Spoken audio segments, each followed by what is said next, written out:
Hey everyone, this is Kevin from One Shepherd. We've got a very special guest here, um, and this is kind of I think the third Fireside chat. This is an initiative by us at One Shepherd to kind of just get more personalities out there, get people talking, learning about the community, the culture, the mentality, and what that means for kind of any new and inspiring um, potential warriors showing up in the future, as well as more senior guys.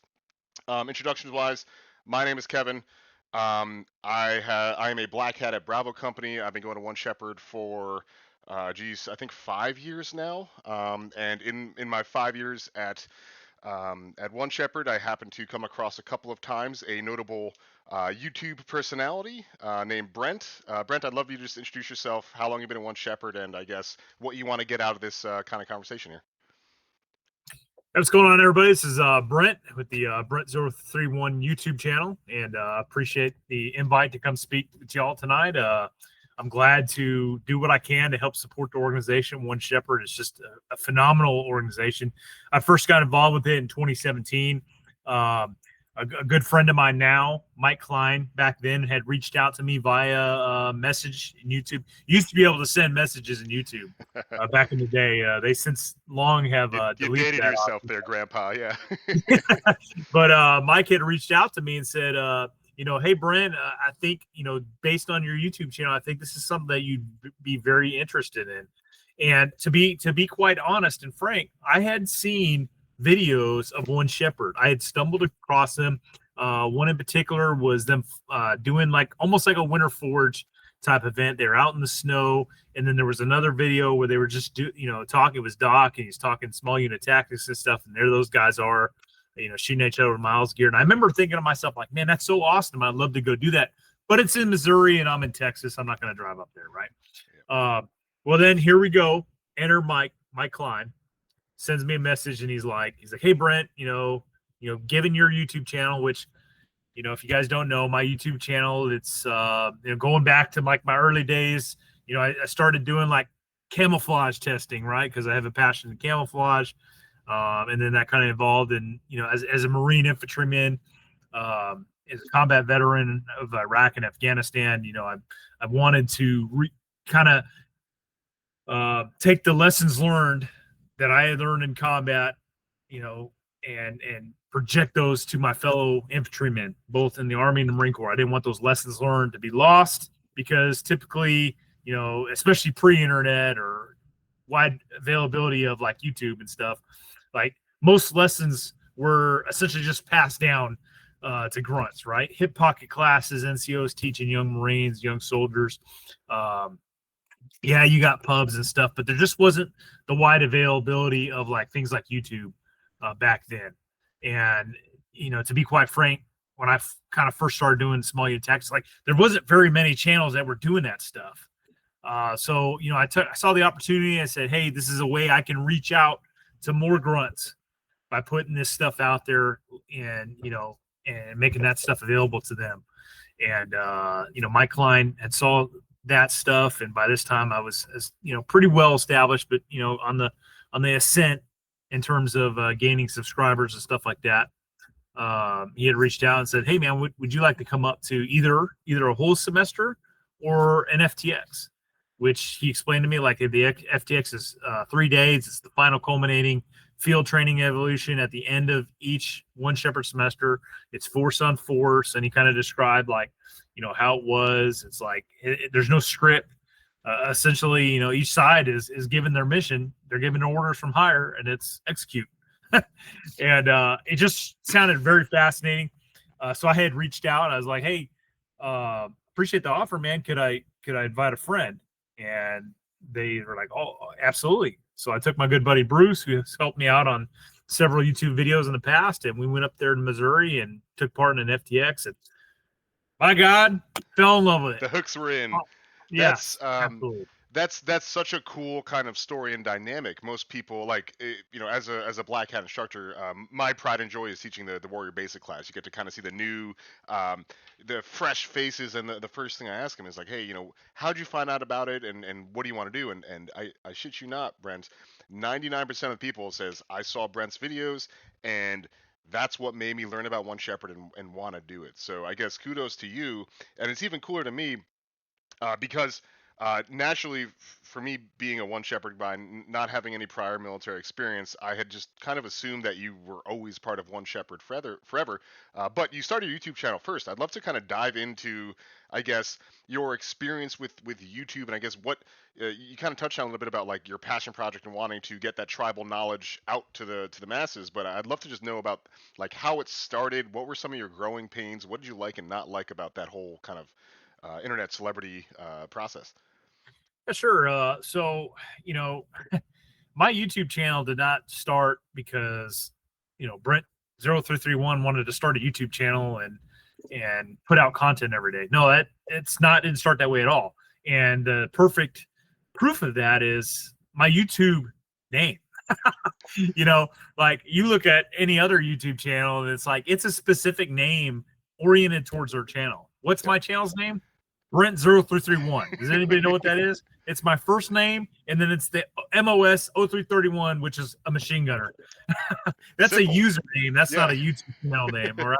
Yeah. So that it's a is passion absolutely project. my proof Yeah. that, I didn't start my YouTube channel to, put out content. But ultimately what ended up happening is much like Doc, how Doc grew up, with a series of friends, and they'd go out in the field and they would train and stuff like that. And that over the years evolved into One Shepherd.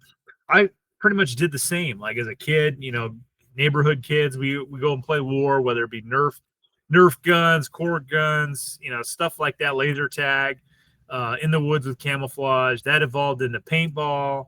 And then, I joined the Marine Corps, did time on active duty, left active duty, and then kind of, picked it up again with like, paintball type stuff and, just small unit tactics type stuff. And then that evolved into, hey, freaking firearms, right? I was bringing dudes out, and I had a homemade range, I guess you could say, on my on some property. It was bringing dudes out, and we were doing fire maneuver, we were doing static shoots and stuff like that. You go on my YouTube channel, you go back and look at some of the first videos I've uploaded. It's all shoot and move type stuff. So like all the, crazy shoot move type videos that you see uploaded nowadays, like go look at the shit we were doing back in 2008, I think was what they're from. That's very cool because I know for me, I didn't really grow up around guns. I didn't really have the opportunity to kind of do it. But I remember, like, I think around the same era, there was that Magpul video with Chris Costa and Travis Haley, and they're just operating in slow speed. I'm like, oh my God, I want to do that. And then I finally got to do it about 15 years later. But I think there's some kind of like primal instinct there where it's like you want to be part of a team, you want to maneuver, you want to start communicating. I guess the thing that I'd love to kind of dive into there, Brent, is you've identified kind of like here's what motivates you. You want to train people, you want to communicate it. But was there a deciding factor or something like that where you're like, hey, I need to get this out there? Can you maybe dive into your motivations a little bit there? So kind of evolving on what I just talked about. So I was putting on these small unit tactics, live fire engagement course type ranges, and I was starting to film them. And the reason I was filming them is because, like, hey, I played high school football, and it's like you film your games, and then the day after the game or the next training session of the game, like we would sit and we'd watch our game film, right? It's like, hey, this is what we did wrong, this is what we did right. And so I was filming these events, filming guys shooting, filming guys running through these courses of fire, so that, and then I'd upload it onto YouTube, and then I'd send them the link. I'm like, hey, here was your run, so you can watch yourself go through the run, you can critique yourself. So that's how I started filming and uploading stuff onto YouTube. Okay. Interesting. All right. And so after, several videos of that, I remember, during like the paintball games, when guys would come over, we'd play paintball and stuff. A lot of times I'd wear tiger stripe camouflage. As one should. Right. In my woods during the spring and summertime, I thought it was a very effective pattern. And I was like, you know what? I really like this pattern. Hardly anybody wears it anymore. And this is like infancy of multicam. So there wasn't very many people wearing multicam. Most people were either wearing like M81 Woodland or, like a hunting camouflage pattern. UCP was out there, but still, I mean, everybody thought that was Even garbage. then, nobody liked it. Yeah.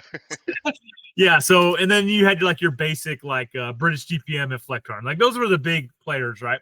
So I was like, you know what? No, I was like, I want to demonstrate how great tiger stripe camouflage is in my woods. So I went out there and I very first camouflage video laid out several different variations of tiger stripe, because one of the things I learned when I was buying tiger stripe uniforms is like, hey, each company had their own different variation of tiger stripe. Like none of them were the same, right?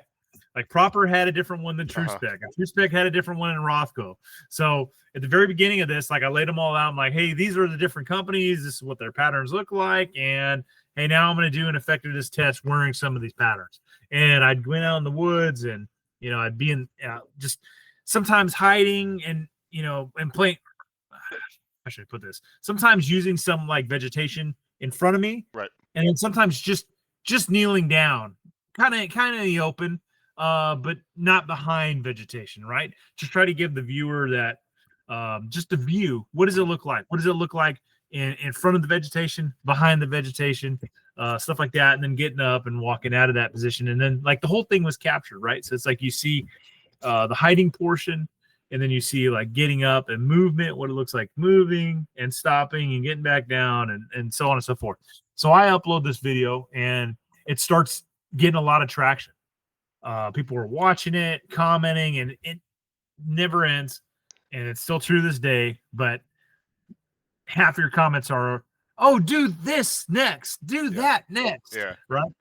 And so, you know, that people are doing it. Like, hey, do Woodland next, do Flectar next, do DPM.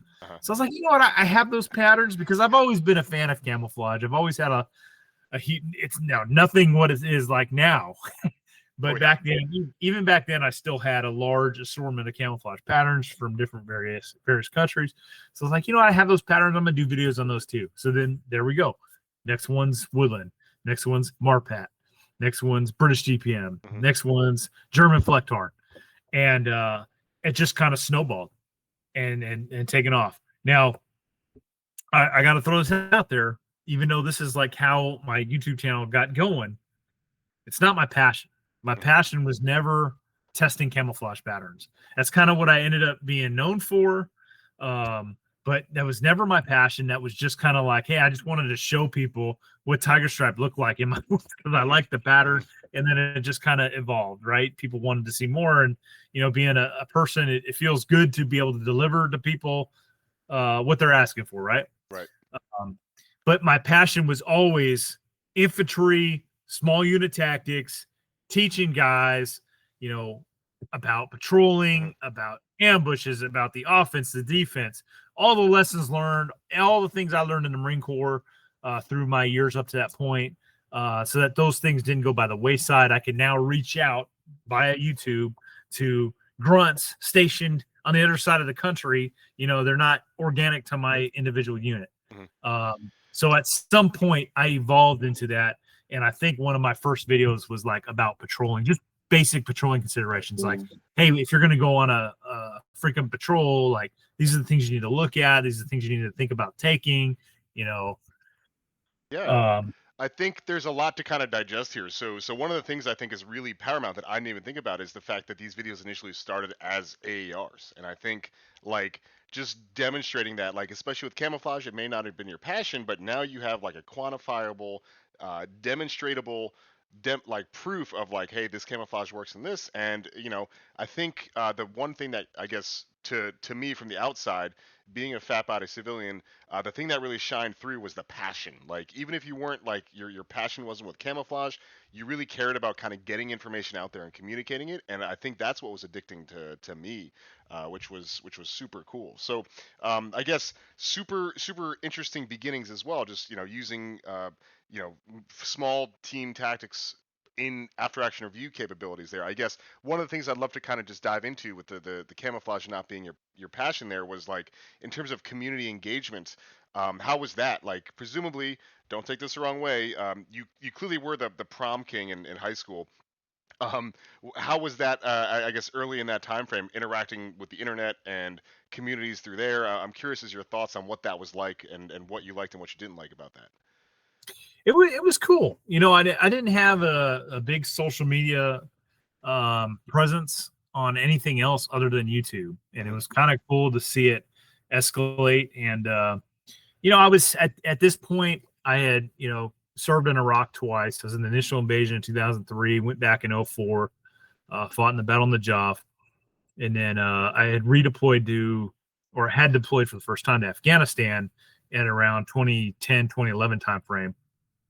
And you know, it was cool to come home and then start and dabble into stuff like this. And it's like, hey, there's people out there that are really interested in you know, like my career path and choices, and like the knowledge that I had gained, you know, through those experiences in the Marine Corps and deployments and stuff like that, and wanting to learn that stuff. And it was cool because again, you know, kind of going back to like my childhood and like all the other stuff I've done, like I've always liked getting a group of individuals and training, and to be able to go on YouTube and start putting out videos, and like the reception of those videos almost 100% positive.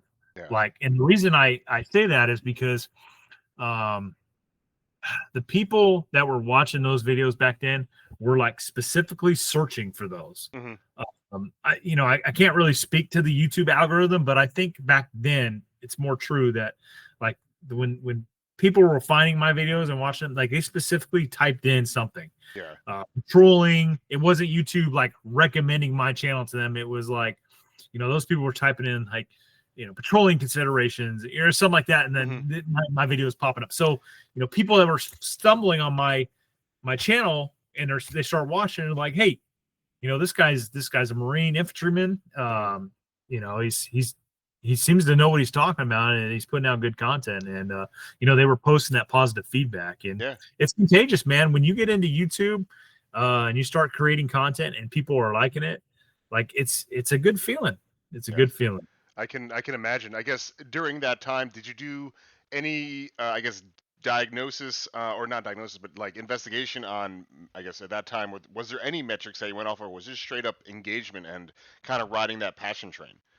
No, and I will tell you right now, and it's more so true now than it ever was. It's like I don't dive into any of the analytics or any of that stuff. I am the worst big channel out there. Like I don't even try. I just, you know, I'll make a video and I'll upload it and I'll post it. And you know, if it succeeds, great. If it doesn't, oh well. You go on my channel, I think I have like 740 or 50,000 subscribers, right? But like you go to my channel and look, and like some of my videos only have like a few thousand views. So, I mean, that's impossible. Like more with that many subscribers, you would think that more people would accidentally click on the video. Yeah, I guess so. I mean, to me, the key takeaway there is like, sure, everyone talks about the algorithm and like whatever this nebulous Borg is, but at the end of the day, what really carries it through is the passion, doing something you love, working with other people you do it love. It's like really being part of a team. Is just kind of just communication, just working through the problems and learning. And sure, you know, maybe no one cares about Swiss Alpenflage like you do, but you know, people care more about kind of the other parts, that, you know, patrolling or hand signals or camo face painting, and that passion is, I think, what really kind of shines through. Right. And that's super cool. It's super cool to have someone, you know, as famous as you not give a single shit about the algorithm or, you know, any of the processes, and just does what he loves, and that shines through. Right. So here's the deal, man. Like I occasionally, and I don't watch a lot of YouTube, surprisingly. I'm sure that's surprising to a lot of folks, but every once in a while I'll watch, you know, some videos that people send me and are like, hey, check out this guy, really good stuff. And like, you know, I start watching it, and like they got the big fancy intros with the dramatic music, and like the editing is on point, and like I can't do any of that shit. Guys, I'm using Adobe Premiere from 2018. I think my laptop's about 5 years old at this point. My camera is I don't use my cell phone to film my freaking videos, by the way. I have a handy cam. Oh, a handy cam. And if you guys ever see me at One Shepherd, I have two handy cams. One's my little bit nicer It's not in reach, but one's a little bit nicer, right? It can film in 1080p, and I use that one at like the fob. And then I have my camera that was before that, right? And that one is like 720 or whatever, and that's what I put in my dump pouch and carry to the field with me.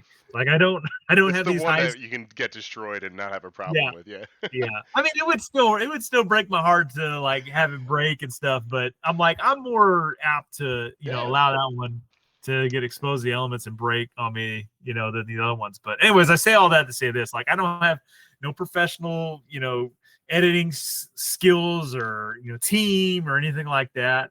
Or any fancy camera equipment or microphones and all the, every once in a while I get commenters like, you need a lapel mic and so I can hear you better. I'm like, I'm watching the same fucking video you are, dude. And like, I can hear me. Like, I'm sorry that my audio, Yeah, God, that's more technology in the field that's going to break anyway. So yeah, it's definitely a different mentality there. But that's no, a really dynamic, like a really interesting thing, and I think that's really kind of one of the things that separates the wheat from the chaff is you don't. If a guy has a flashy logo, I'm immediately like, yo, fuck this guy. Like when you hear Brent talk, when you see him stand up straight, and then when you see him just go straight, like almost reading from a field manual, like the correct way to apply camo face paint in a diagonal uh, you know action is like that's what gets the hairs on the back of my neck standing up, and I think a lot of people pick up on that. um, but I'd love to kind of just segue now because we kind of talked about your channel, your upbringings, your experience with that, kind of tying into those two cameras you're bringing. I'd love to know about kind of your introduction to One Shepherd. You touched on it with Mike Klein back in the day, but I'd love to kind of know what your first experience was like, and then your transgression into, I guess, Black Hat. yeah. So I went to that FTX and, One Shepherd has really like changed my outlook on a lot of stuff. Yeah. When you talk to veterans, and it's unfortunate a lot of them think this would, but like, even me, like, hey, being an infantryman on active duty, with deployments, like you kind of get in this mindset. It's like, hey, I know what I'm doing. This is the way it needs to be, and everything else is stupid. And like, it's easy to fall in that trap and stop learning, right? Mm-hmm. If you talk to a guy that deployed and served in Iraq, you talking today, that dude, like his mindset is probably he still thinks that he can jump back in the fray and be Jimmy on the spot and know everything, Mm-hmm. Mm-hmm. even though after all these years. And like that's great that he might think that, but you don't realize how much knowledge you lose, and you're not the same person. You are Mm-hmm. getting older, right? Yeah. And you have to continuously train to stay on top of your game. It's just is what it is. And One Shepherd is that humbling experience, right? So like I go up to the FTX, and I think I was a gunnery sergeant at the time. I was a company gunnery sergeant, and I went in the Marine Corps Reserves after my active duty time, and I was in the infantry line company. So I was a company gunny. So a lot of experience still, in the infantry community. And we step off on this FTX, and we were a larger squad going up against a smaller squad, but the smaller squad was better equipped in terms of like those guys all had MVGs. Mm-hmm. They all had, PEC, IR lasers on their weapons and stuff. Our squad had none of that. We had no MVGs. We were all using like iron sights and things of that nature. I think Like it Bruce should and I, be. Yeah. yeah, Bruce and I actually brought our own rifles to use. We didn't have any MVGs or PECs or anything, but One Shepherd used to have this thing called Miles IWS, and it was used in alongside Miles 2000. But it wasn't, even though it was a newer system, it wasn't as reliable as the older Right. Miles 2000. So they ended up just getting rid of it because it just had too many faults. But anyways, long story short, like we were using that Miles IWS and it was failing us, so we ended up getting reissued in the middle of the FTX Miles 2000. So I went from having like an AR with an ACOG on it to just a bare bones iron-sighted AR, and which, I mean, hey, it's fine. I grew up with iron sights, went to combat with iron sights in Iraq, and so I was very comfortable. But to lose that 4-powered magnified, it's like it is kind of a kick in the balls, but I do think there is some benefit there. Like one of the things going back to your your guy who was in Iraq, thinking that 20 years later he can walk up and still know Baghdad in and out. One Shepherd allows for failure, and yeah, you mentioned it humbles you real quick, whether you like it or not, whether you want it to or not. Having an ACOG, super cool, but oh shit, your weapon's non-functional. And that's kind of what keeps me going back. Is it's a safe place to fail, and then that puts you into the mentality of learning new things. So continue with that story. I didn't mean to interrupt. I just wanted to kind of make sure the viewer yeah. got that. So here we are. We're a bigger element, but we are technologically at a disadvantage against this smaller unit. And the smaller unit was a lot of the SNS guys, like your Cole Salmons and some of the other guys. Yeah. Parker, some of those SNS guys. And man, when the sun went down, we were fine during the day, but when that sun went down, they were handing our lunch, man. And I'm telling you, I never felt so vulnerable because of that. After that semester, I went home and I bought NVGs right away because my mentality at the time was like, hey, I'm a Marine. If I need NVGs, the Marine Corps will issue it to me. Well, there's those times where, hey, your NVG's broke or your NVGs are down. Like, you need to know how to fight without that stuff too. So, I got that experience at One Shepherd that I otherwise wouldn't have experienced at all. And like when you go to One Shepherd, like you have to use their rifle. Now, back then it was a little bit different, but now like you're going to be given the equipment at first, right? You're going to be given their rifle, and you're going to say, hey, you need to use this equipment, and you need to learn how to use it, right? You need to be used because it's not, you're not always going to have your own shit, right? A lot of times you're going to have what's available, what's issued to you, whether you're on, active military or this is some sort of armed prepared citizen scenario, right? You're going to have what's available to you. And, it's kind of a fallacy if you think that like, hey, even though I bought all this gear, like you might not fucking have that. If Red Dawn happens tomorrow and Soviet paratroopers start falling out of the skies, like, I'm sorry, dude, but you might be cut off from your house. You got to make it up into the mountains and rob a gas station with some bow and arrows and stuff. Exactly. I mean, that's one of the things that's super cool about One Shepherd is it's a safe place to fail. And honestly, it teaches you to kind of like that. It humbles you. So a lot of times I love, especially now being a black hat, is some guy will bring some Gucci rifles. Like I want to swap my upper from, for this and or my lower. And I'm like, okay, chances, it fails, causes more jams. So it's great to kind of force people in that situation, giving them like, oh, cool, I got my 45-degree safety. But at the end of the day, it doesn't matter what gear you have. It matters about the people to your left or your right. So you're getting your someone's eating your lunch right now at the at this FTX. And you immediately get night vision goggles. Like, what was the follow on? So what are some of the things you learned from that first FTX that you brought onto your second and third, all the way up to your first PL experience? What was that like? Well, so like, going through that FTX, Braylon, Braylon? Yep. Right. So he was our patrol leader. And he's coming up through the program. He had no military experience. I don't know if this was his first time leading a squad during the FTX, but, I was watching him and I was like, hey, here's a guy, no military experience, right? His only experience is coming through One Shepherd. And he's leading this patrol. I mean, he didn't do everything that, I thought we should do. Right. Of course not. But it was interesting to see somebody with no military experience whose only experience is the program, right? The One Shepherd program. And now this guy is running this squad and he's doing a lot of stuff right. He was making a lot of mistakes too, but he's doing a lot of stuff right. And it's like he learned that from One Shepherd. One Shepherd taught him that. And so like I took that as like, hey, this organization is legit, man. This is a good thing. It's teaching civilians, it's teaching essentially anybody that wants to go there small unit tactics and leadership through the small unit tactics. So it's a very unique organization. So like I left there after that FTX on cloud 9.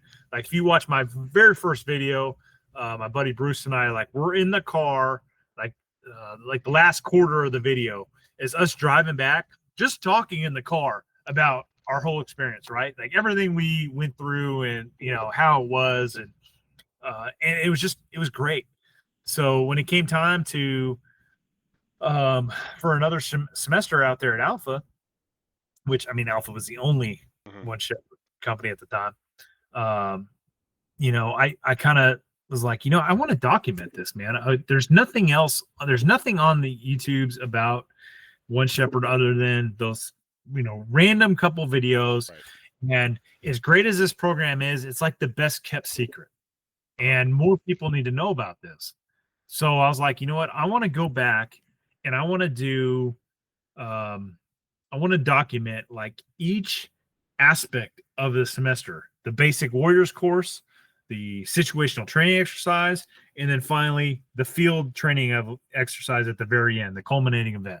And I want to do it in like a 3-part series so that somebody can watch this and know, hey, what to expect from the beginning to the end.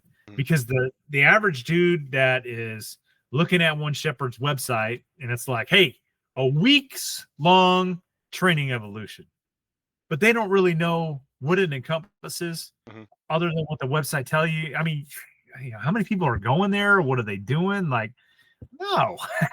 Exactly. Yeah, I mean, it's not. There's nothing to push somebody over the edge. So I was like, I want to die. This organization is great. It's wonderful. I want to help grow it. I want to do that by documenting my experience going through a whole semester, all 3 components of it, and putting that out there in video form. And reading books is great, but so many people watch videos. Why? Because it's convenient, it's easy, it's digestible. Yeah, and definitely that's something that for me, I only went to One Shepherd initially because my friends made me go. I saw the website, I'm like, ooh, this seems kind of weird here, guys. What are we actually doing? But within 15 minutes of being there, meeting the people, you're like, oh, I get it now. This is super great. But reading that through text, it's kind of hard to kind of pick up on that. So the humanity comes across much easier through a video than it does through text, which is super cool. So walk us through, I guess, some of the challenges, because at that point presumably no one else has recorded anything One Shepherd. I guess, what are some of the things you learned about logistics of doing One Shepherd stuff with trying to record at the same time? Like how did that end up going the first couple times? Yeah, so I mean, that's all stuff I kind of had to pioneer, right? So it's like I'm putting together my gear, and it's like, well, not only do I need like pouches and shit to hold my ammunition and my water and all the other stuff that's associated with being a grunt, I got to carry camera equipment on me. I got to carry a camera. I've got to carry extra batteries. I got to carry not just a handheld camera to like record, things that are happening. Like I need, some sort of head camera so that, people can see like a first person view, and all this kind of stuff. So I kind of had to like think things through, like, how am I going to do this? And that was the thing. It's like, yeah, One Shepherd's hard enough just carrying the stuff that you're supposed to carry for the mission, but I've got to carry all that and then, all this extra stuff. But I watch it. Sometimes I watch, some of my old videos. I'm like, oh man, it's so cringe, but dude, there was a lot of trial and error, and I kind of filmed it in a like a timeline fashion. So it's like, hey, this is what we did first, did next, and I didn't sit there and record like every brief, that was 30 minutes long. Like you don't watch 30 minutes of the brief. No, you watch, the intro and maybe, a couple minutes into it. And then it cuts to, the next thing. And then maybe me narrating, after that, so it's like, I put it into kind of a story, like a documentary, form.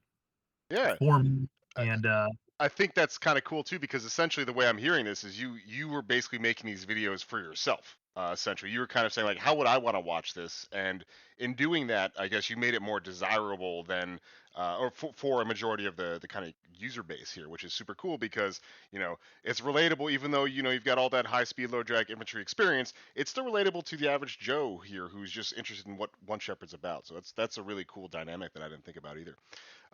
Essentially, to break it up, or to just to paraphrase it, I want to tell the story, right? I wanted to tell the story from beginning to end of a semester an average semester at One Shepherd. That's very cool. I do remember, like, I saw one of your videos at one point, and I watched them until I saw you. Like at one point, I guess you walked up on the enemy's PB and you were shooting people in sleeping bags, and I was like, oh no, that could have been me. So then I was at that point, I'm like, okay, I watched the briefings and only the briefings because I don't want to see my face in these videos, and I don't know if I am, but at this point, I'm too afraid to look. So that's an interesting dynamic of how people project themselves into the videos that they watch. So I'd love to kind of just quickly change topic a little bit about your transgression. So you found something you liked, you wanted to document, you want to get the story out there. Talk us through your kind of cadre experience. So you've gone through the program. What was it like being cadre? What were some of the challenges you faced? And talk us through that a little bit. Yeah, so I can't remember. I want to say I did maybe I went through the initial FTX, then I went through a full semester, became a patched member, and then I can't remember if I did another semester after that at Alpha, but at some point they were standing up Bravo Company for the very first time. So this was going to be the very first second company in One Shepherd, because there was just Alpha Company, and this is going to be the first time that they were standing up a second company. And like Chris had came to me and had expressed like he would really like to have me come out there and essentially document the first semester of this brand new company, because stepping into the unknown, and it was going to be a big challenge, and he wanted me to come out there and document it. So so like I didn't pay anything for that semester, because essentially my tuition was, hey, me filming and documenting this semester.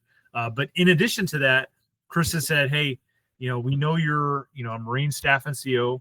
You have infantry background, combat experience. Like, we would love for you to be a green hat instructor and start the instructor track, One Shepherd. Like, it would mean a lot to us, and we think it'd be a great addition to the organization if you did that. So I said, I'd love to come out there and not only document the semester, but I'd love to be a green hat instructor and help teach. So, if you go to my One Shepherd playlist, like, you'll see the very first semester at Bravo Company, which was at the BSR in West Virginia, which was like a racing track thing for like federal employees and stuff like that, law enforcement agencies and whatnot.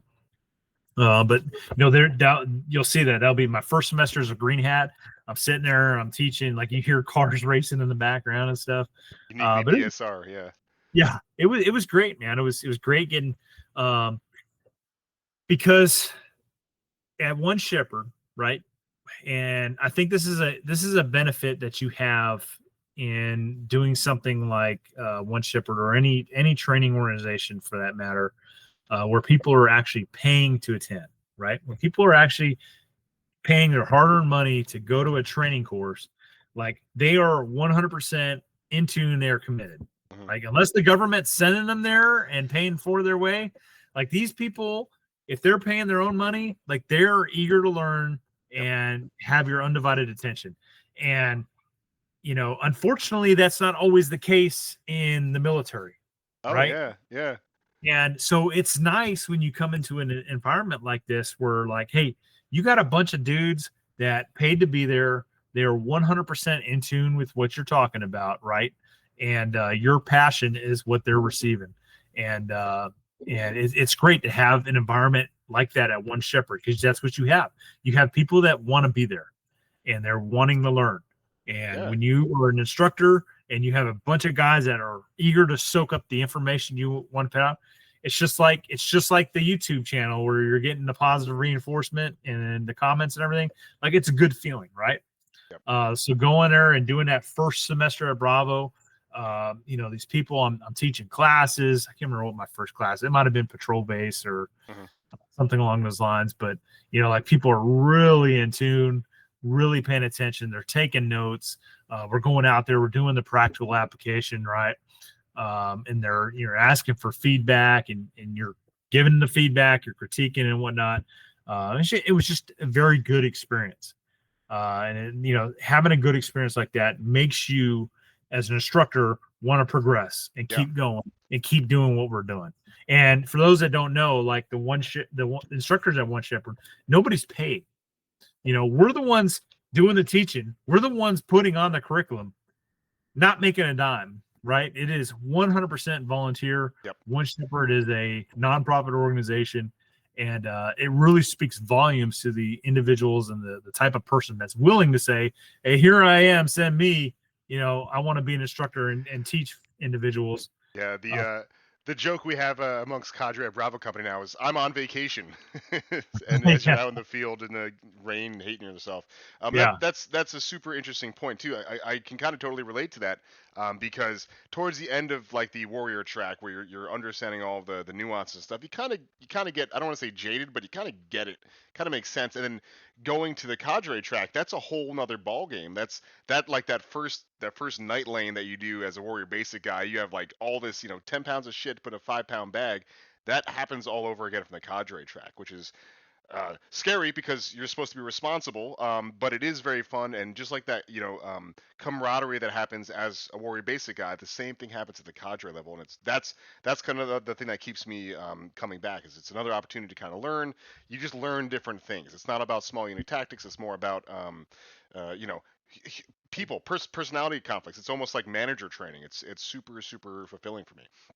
But that's super cool. So I had no idea your first green hat was at Bravo Company. I'd love to kind of just, since not everybody's been to all of the companies here, I guess. What are some of the I guess the pros and cons from Alpha to Bravo that you're willing to kind of talk about here? What are the differences that you like or don't well, like? let me say now that like Bravo Company, I haven't been to Bravo Company in many years, Hmm. and so it's probably 100% different, because back then it was Bravo Company just starting, it was Yep. in its infancy, so it's like literally Alpha Company was like you know the luxury place, Oh yeah. right? And here we are at Bravo, like we're putting up the hooches, like we're putting the hooches up day of. We didn't have electricity. You had like, We'd you know what I trip the mean? breaker. The generator would break all the time. Yeah. Right. They would bus you to showers, I think, Yep. once or twice during the semester, like in the middle and then at the end. Yep. And it was really like primitive to field like. But here's the thing. I'm telling you, and I'm not the only one that feels this way. I know a lot of guys feel this way. They enjoyed the the hardship aspect Hmm. of that Bravo Company in the way it was. Right? Guys were like, we didn't have all the luxury stuff, but it was kind of nice not. Yeah. It was kind of nice unplugging yourself from the amenities of the modern world and living in the field for a week essentially. Yeah. A lot of guys miss that because now, and you can speak to this better than anybody. Like my understanding is like Bravo Company has barracks and like Oh yeah. running water and shitters and showers every night. Washer And machines, Wi-Fi. It's got Wi-Fi now. It is, yeah, it's different. I definitely don't miss assembling the tent in the rain. That was the most miserable experience of my life. But I think it's something everybody has to do at least once, because it's just the most miserable thing. You have no idea what you sign yourself up for. Someone saying, no, you're doing this wrong, and it's just like, what the fuck am I doing here? And then eventually you just kind of you get it, and it's like, okay, no, this is kind of fun. It's the yeah. phrase you use a lot is it's shared suffering. It's like it kind of sucks for everybody, but that's what makes it so much fun. Right. But No, 100%. And, we'll talk about this more later, but I just had a training event at my new training center, mhm. which would be this future home of Delta. And it was like 90 degrees during the afternoon. And like I told those guys at the end, I'm like, and while they're going through it, I was like, hey, the ones that are hard and the ones that are miserable are the ones you will always remember. Yeah, And I promise you at the end, you will have the most fondest memories of. And I'm telling you, without missing a beat, man, at the end of that, dudes were like, oh, this is yep, awesome. Yeah. And yeah, they forget all about how hard it was. And that's how Bravo Company was, yep. back then. I do remember that. That's like one of Doc's like spiels as he's doing the road to war. He's gonna say, "You're gonna be cold. You're gonna be tired. You're gonna be wet. This is gonna suck, and it's gonna suck. But in 2 weeks, you're gonna think this is the coolest thing you ever did." And Right. I that kind of sticks with me for a while. But you did kind of touch on something that I do want to talk about now. So you've kind of historically, for those listening, we've kind of gone through the whole history of Brent, where he started, how he got introduced to One Shepherd, his coming up the career ladder here at One Shepherd.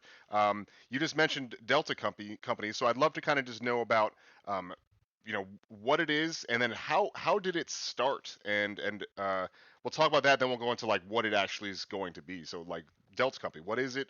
Why did you want to do it? And how did you do it? Yeah. So, well, before I like jump into Delta, I kind of still want to rewind a little bit Yep. and talk about Bravo because a guy that I met on YouTube actually, that I had talked into going to Bravo. He was at the very first Bravo semester, and that's Les Winter. Ah. He's taking assist test on YouTube, and he ultimately became the commanding officer of Bravo Company after a couple semesters. And it was only natural. He lived in Virginia, and Les had a lot of assets that he was able to help support Bravo. So it was like a perfect fit. So, I'm watching Les, a friend of mine, he steps into that CO role, becomes very involved with the organization. And, I watched him just, make Bravo successful, right? You needed a strong leader in there, a strong guy that could get that company up on its feet and sustain, because those early semesters were essentially just alpha forward, man. They were just like alpha company guys coming over to do this event in West Virginia, right? That's not sustainable. You need dudes from that part of the country going to that, and that's ultimately what ended up, it becoming.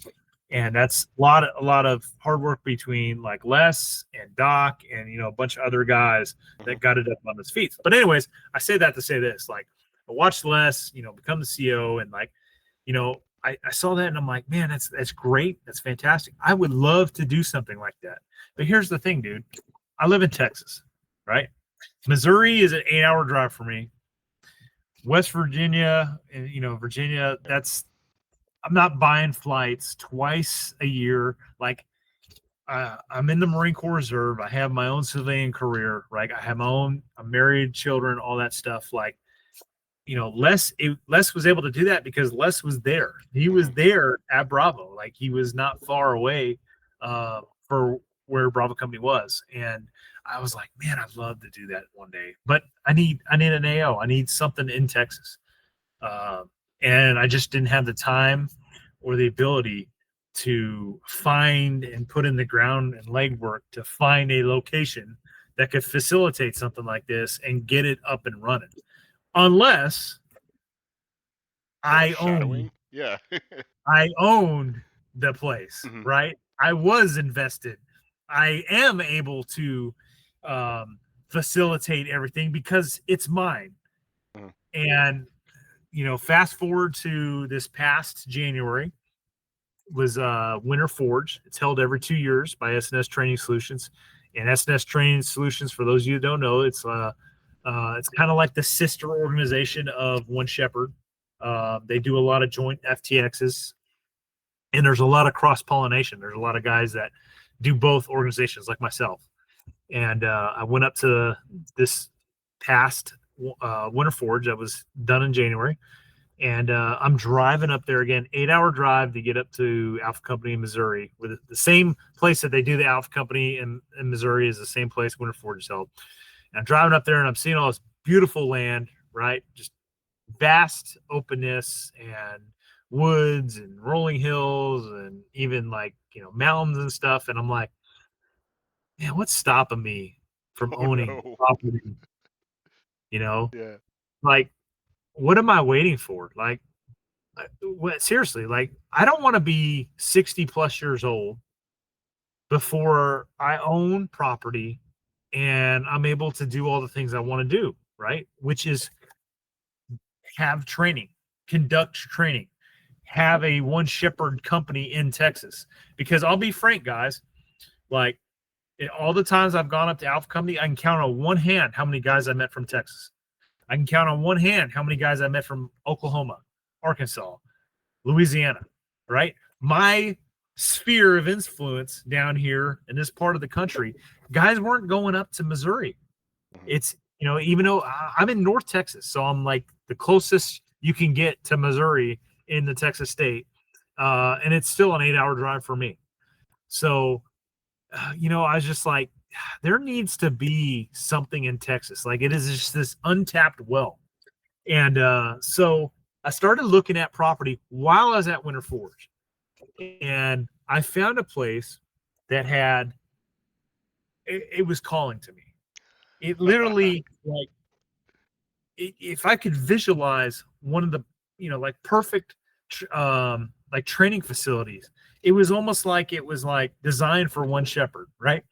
It's separated into, there's a just short of 15-acre lot, and then about 4.25 miles away is a or maybe it's 5.25. I think it's 5.25. 5.25 miles away is a 120-acre lot of just straight wilderness.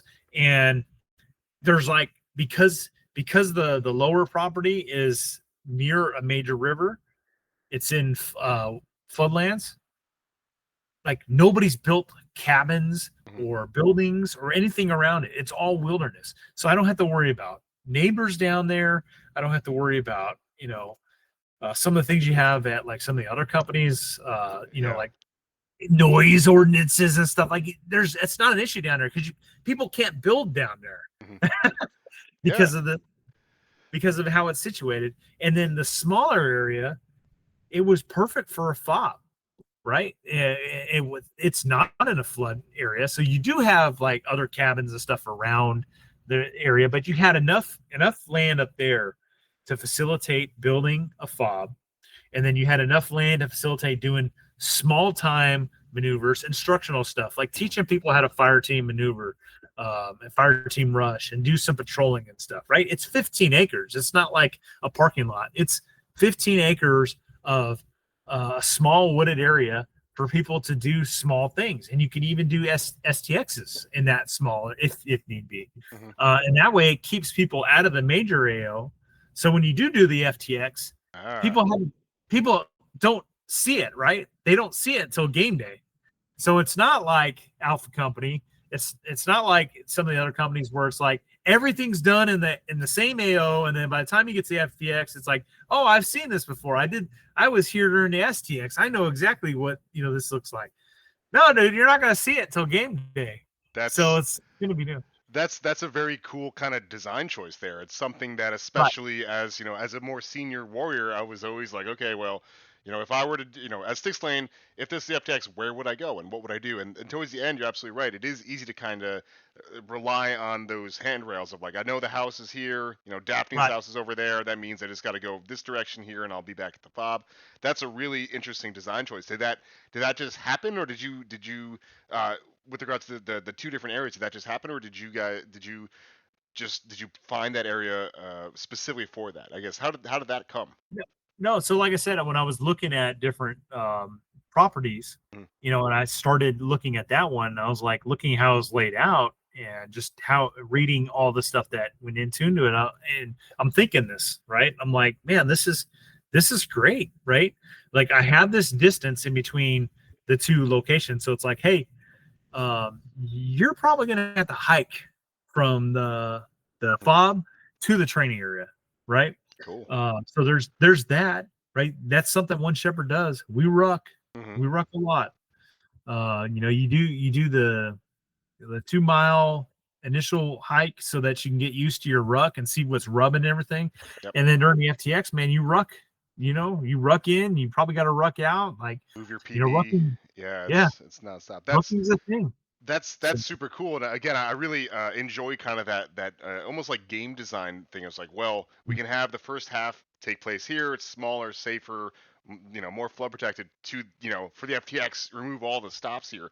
I'd love to also kind of know, since we did briefly touch on kind of the cultural difference between Alpha and Bravo. What do you want the culture of Delta to be compared to Alpha, Bravo, and Charlie? All right, so there's some challenges that are going to be involved with Delta, and I'm not just saying this to, like, try to thump my chest by saying, like, Delta's going to be the hardest company. It's going to be the hardest company just because of the way everything is going to have to be. And what do I mean by that? Well, I talked about it being wetlands, right? So there's about 4 months that I just don't think I can hold a semester.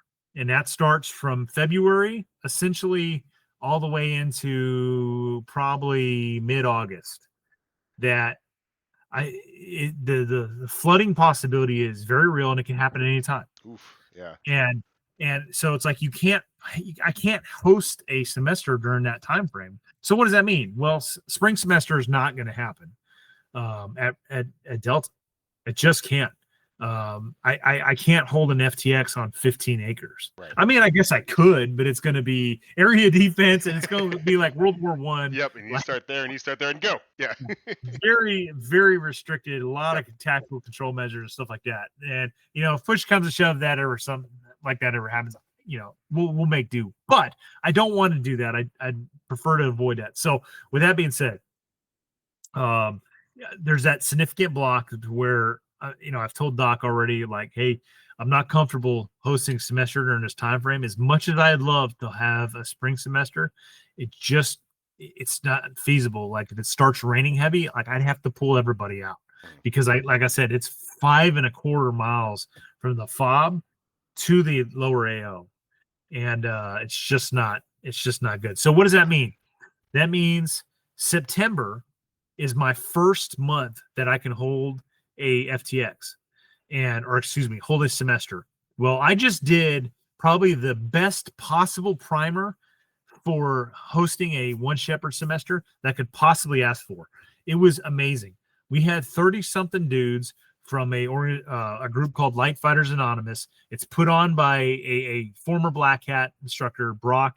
He's got a YouTube channel called Light Fighters Anonymous, and he puts on these events and completely free. You just got to show up with all your gear and your weapon, your BFA and 5.56 blanks. Like you provided all that yourself, but it's a free event, right? So he had reached out to me, asked if I could do it. So I had all this in my head on like how I'm going to work the FOB, how I'm going to work the training area. And I had all the stuff that I needed to prove, right? And we're talking even down to the smallest thing. Hey, I've got one outhouse. Is that one outhouse going to be able to support 30 dudes taking shits in it? I don't know. This is the kind of stuff I need to find out. Important logistics. Right. Absolutely. Right. Exactly. Like sanitation. Like I have a Lister bag hung up on a tripod. Is this going to work with dudes being able to wash their hands and everything? Like these are the things I needed to test. Mm-hmm. And I had these guys come out and it was perfect. The accommodations worked. The outhouse worked, the sanitation worked, the briefing area that I had built with the picnic tables and all that stuff worked out fantastic. The maps I had made, they all worked out fantastic. Everything worked really well. The only thing is like, hey, I needed to know if 5.25 miles from the FOB to the training area is too much. Uh-huh. Well, these guys literally with their rucks. Now their FTX was only 24 hours. It wasn't as long as a One Shepherd FTX. But these guys stepped off. They were supposed to step off at 08, but they got behind. And I'm like, I told their PL, I was like, hey man, you need to go. Now for those of you who don't know, like September in Texas, it's not exactly summer, but it's still it can reach the 90s, and it did. So if you step off late morning, you ain't making it there before that sun is all the way up in the air sky and reaching those higher temps. So it was a hard movement for those guys. They did it. They had nobody fall out, but they had a technical following behind them with an M1919 belt fit on it.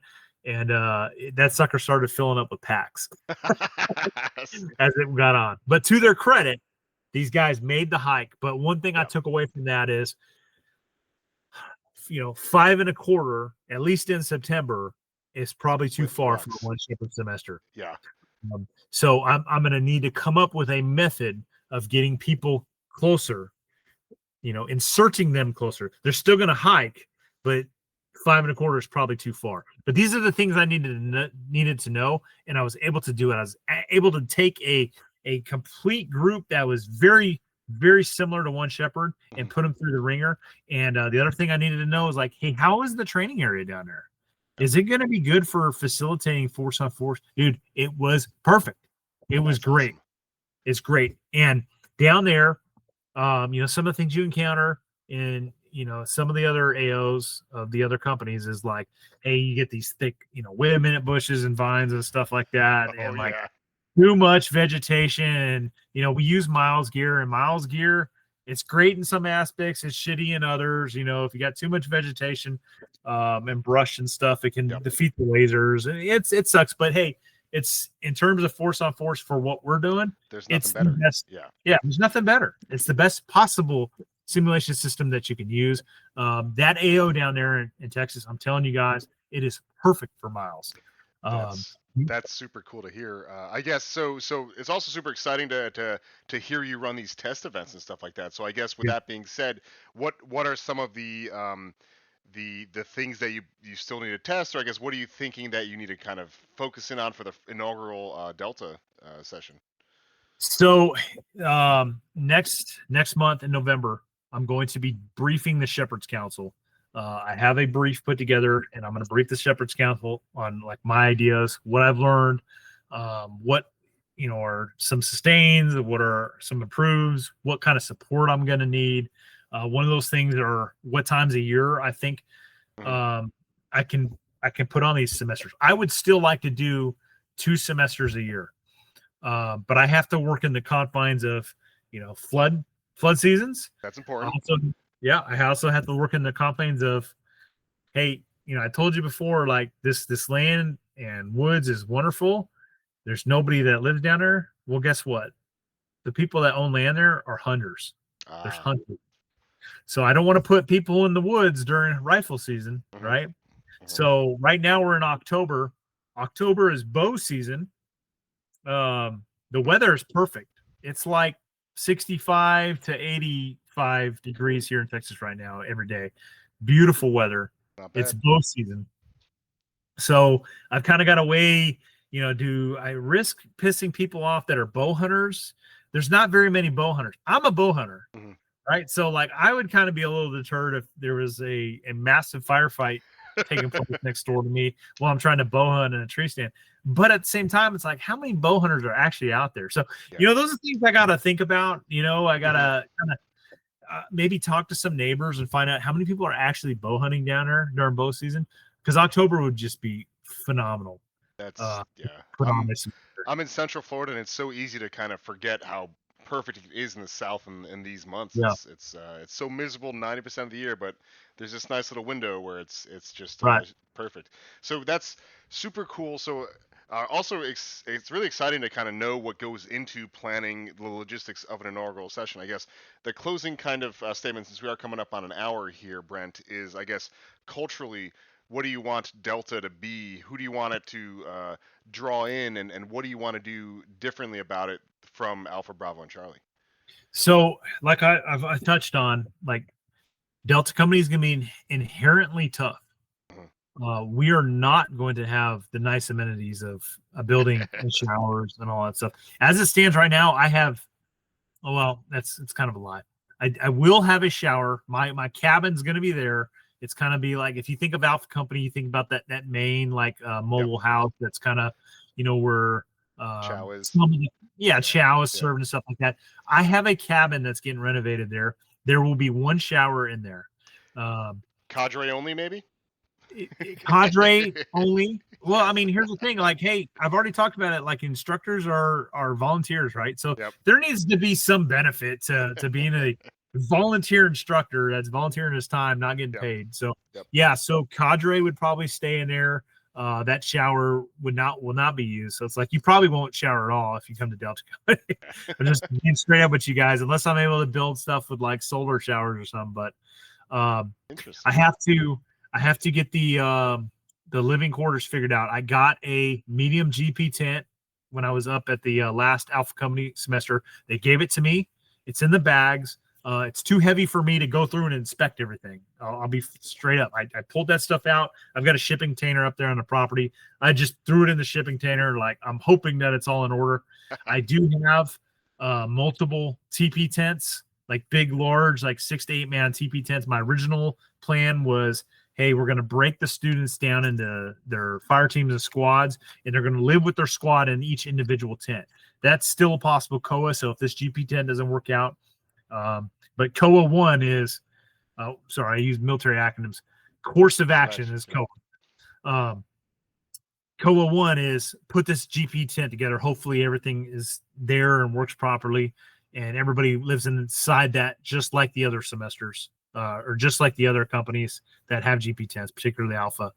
But if that doesn't work, I do have an alternative. I got a plan B. So that's pretty much what's going on. I got to build. Are you going to continue the Bravo semester and have the Warriors themselves build these tents? Possibly either that or the whole like, hey, you come to the working party the day prior and you get so much off your tuition. But those are the things I got to work out and when I'm going to hold these semesters. So I already told Doc, like, it's like, hey, I need some leeway, man. Like, I know we typically do semesters in the spring, summer, and fall. Like, I might need to dabble a little bit into winter. Mm-hmm. You know what I mean? Like a January semester. That's so super cool, though. So again, culturally, it's going to be where the boys become men. What else, I guess, since we are coming up on time, I guess, any closing statements about Delta Company, your role, this conversation, me, anything else you want to talk about for the viewer here? No, I just again, Delta Company is what I'm focusing on. I'm putting together an ironclad staff. I've personally picked and solicited Mike Klein as my XO. So, like, how awesome is it that the guy that reached out to me way back when to get me into the organization is now going to be, obviously he's got to be confirmed by the Shepherd's Council and everything, but he's going to be my XO. And it just kind of brings everything full circle. That's that kind of like that's the one thing that's fun about me, or I guess One Shepherd in general is J Rob, the CEO of Alpha, was the first cadre I ever met, and he's also the one who black hatted me, and that kind of like circle of life is super cool because you keep on finding it new and unique ways at One Shepherd. So with that being said, I appreciate your time, Brent.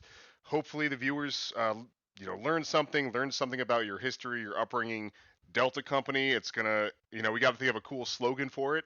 We got plenty of time to figure that out, but super excited and a little mad that I didn't get the invite to be cadre at Delta, Brent. But there's still a chance, right?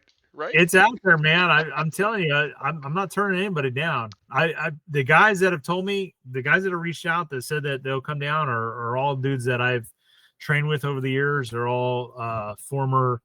Or not former, but currently actually Brock is a former Black Hat, and he's told me specifically he will come back.